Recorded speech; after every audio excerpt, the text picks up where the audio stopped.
you ever been smoking a cigar and started to get hot for no apparent reason? Your heart starts racing and your head starts spinning and you feel a little lightheaded. Maybe you've started to sweat and feel a bit green around the gills. If you answered yes to any of these questions, then you've probably been in the throes of cigar sickness. Don't worry though, Pandora's got your back, and here's my guide to avoiding cigar sickness. What is cigar sickness? Cigar sickness is basically a mild form of nicotine poisoning. Don't worry though, it isn't as scary as it sounds and can very easily be counteracted without a trip to the emergency room. Basically, what has happened is too much nicotine has got into your bloodstream and it simply needs to be balanced out. So, here are the best ways I've found to prevent this from happening in the first place. But make sure that you stay right to the end for Pandora's top tip for alleviating cigar-related nausea. Don't smoke on an empty stomach. Right out of the gate, I'm going to say don't smoke on an empty stomach. A lot of people enjoy a cigar with their morning coffee. And if you're one of them, power to you. First thing in the morning, it's very easy for your body to absorb things into the bloodstream, including nicotine. The same is true when you're a bit hungry. The solution to this is very simple. Have something to eat before you smoke a cigar.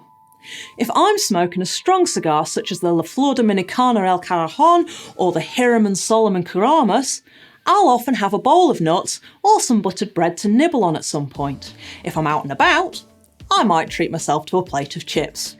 That's French fries for my friends across the pond. Know your limits. The second thing to avoid is smoking a cigar that's too big or too strong for you. There's more likelihood of running into problems with a longer, larger ring gauge or strong cigar. Now, I'm not saying don't smoke a double Hero, Churchill or Gordo, I'm just suggesting that perhaps start with something a little milder and smaller. Do remember though, a dark wrapper doesn't always mean a strong cigar, nor does a light wrapper mean a mild one. If you're not sure which cigar to choose, ask for advice. The cigar community is often more than happy to offer up suggestions and give guidance. In summary, know your strength and build up to the strong ones. Grab a drink. The next thing I'm going to talk about is liquid. Whilst you're enjoying your cigar, you might have found that your mouth has got a bit dry or felt as though it's been coated with something. This is probably because the alkaline cigar smoke is gradually dehydrating you. Once again, the solution is a simple one. Always have something on hand to keep sipping on to stave off cigar sickness. Careful with the alcohol. If you're teetotal, you can skip this bit. I won't lie, cigars and alcohol do make a very good pairing, and a lot of people will talk about the perfect spirit, pint or cocktail to go with this or that cigar. If you watch my cigar reviews, you'll know that I'm guilty of that too. The issue comes when you have too much alcohol too quickly. I always make sure that I've got a bottle of water or a cup of tea or coffee to hand so that I'm not drinking heavily while smoking a cigar. Sip your drink, taste your cigar, take your time over it. When you do, it becomes a cigar pairing experience and allows you to explore how the flavours combine. If you'd like to know more about how I go about getting the flavours out of cigars and pairing them with cocktails, let me know in the comments below and I'll see about making a video about that. Fresh air. Fourth on my list of causes of cigar sickness is ventilation, or more accurately, lack thereof. If you've watched this video about how to get the most out of your cigars, you'll know not to inhale cigar smoke, but there are times this isn't always possible. For example, you might be with a number of cigar smokers and the air around you is getting a little thick with smoke. In this situation, don't be afraid to head over to a less smoky area, or, if you're indoors, pop outside for a short while. Don't chug. Choo-choo.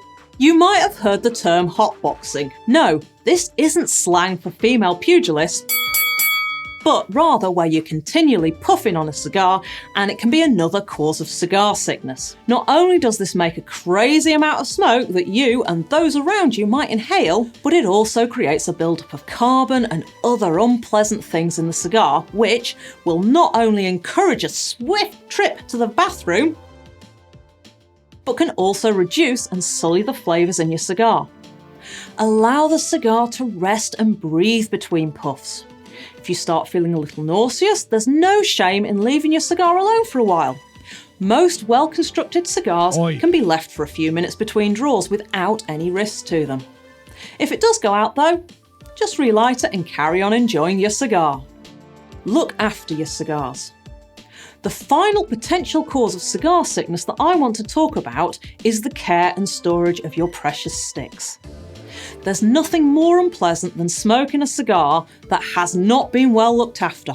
If a cigar is too dry, then it'll go up like a tinderbox, burn quickly and produce a lot of smoke, a combination that won't exactly help you avoid cigar sickness. If it's over-humidified, you'll need to work hard puffing on it to keep it lit, and that can lead to hotboxing, which, as I mentioned earlier, won't do you any favours either. It's for these reasons that cigar smokers obsess about the relative humidity of their humidors and the cigars kept within them. So there you have it, Pandora's list of ways to avoid cigar sickness. Sometimes, however, no matter how hard you try, a wooziness will still creep up on you. If this starts to happen, then follow the advice of Mary Poppins and have a spoonful of sugar. This will almost immediately rebalance your blood sugar and send that green monster packing. If neat sugar isn't your thing, try some chocolate or a glass of lemonade or some other sugary drink. Do bear in mind any dietary needs though.